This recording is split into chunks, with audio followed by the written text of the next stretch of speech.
behalf of everybody that's here this afternoon and the people that are not here from Pendle and beyond, to welcome the leader of the Labour Party and the next Prime Minister of Britain, Jeremy Corbyn!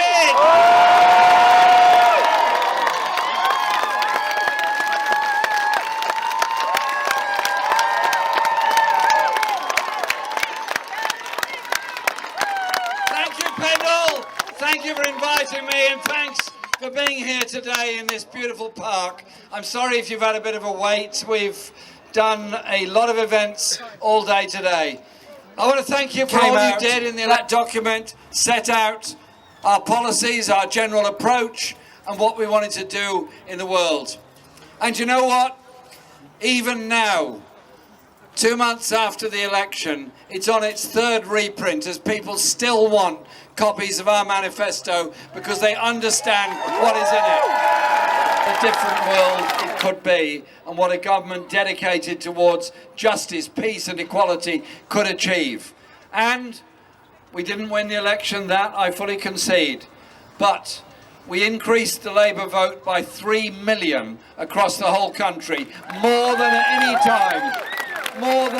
time since 1945. Manifesto that at its core was about investment, was about establishing a national investment bank which would be publicly run and publicly owned and regionally based, so that the Northwest, the Northeast, the East Midlands, the areas that have the least level of public investment would get a fair crack of the whip, and the newfound friendship between the Tories and the DUP. We didn't win that vote. We're going to put it again and again. We're going to keep challenging them in Parliament to bring about the end of this government and a general trade investment partnership that would tear up workers' conditions on both sides of the Atlantic and damage all the tough regulations that are necessary on food safety and environmental protection. And we'd have a government that would be prepared quite readily to pick up the phone and say to Donald Trump, sorry, you are wrong about the Paris Climate Change Accord. We need that agreement. We need to live in and protect this planet for the future.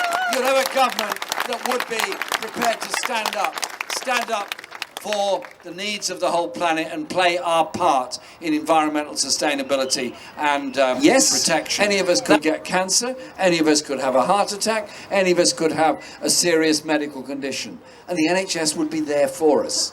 But if we get dementia, not always there, because that is taken care of by social care, and that social care is sometimes not available. And so that parity of esteem of mental health and physical health is also important. We deal with the mental health crisis in this country by ending the stigma, by properly supporting mental health services, and in particular supporting young people going through a crisis in school wherever it rears its head.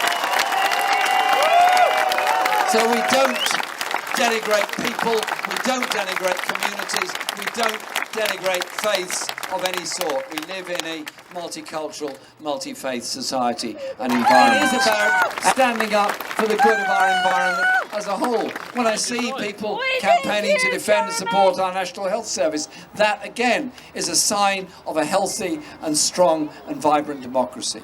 So in this period we've got at the moment, we have the general policies laid out by our party in the manifesto for the many, not the few, and I'm very proud of the document and the work that went into it. More than 2,000 people came along because they were disappointed at not quite gaining that constituency, but determined to do it in the future, just like you have come out here today. But because people need to be aware that this government in office, continuing underfunding health, continuing underfunding education, continuing a low-wage economy, increasing. Nobody can say there isn't a choice in British politics anymore.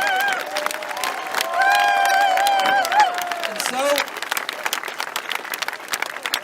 when people with disabilities campaign against the work capability test,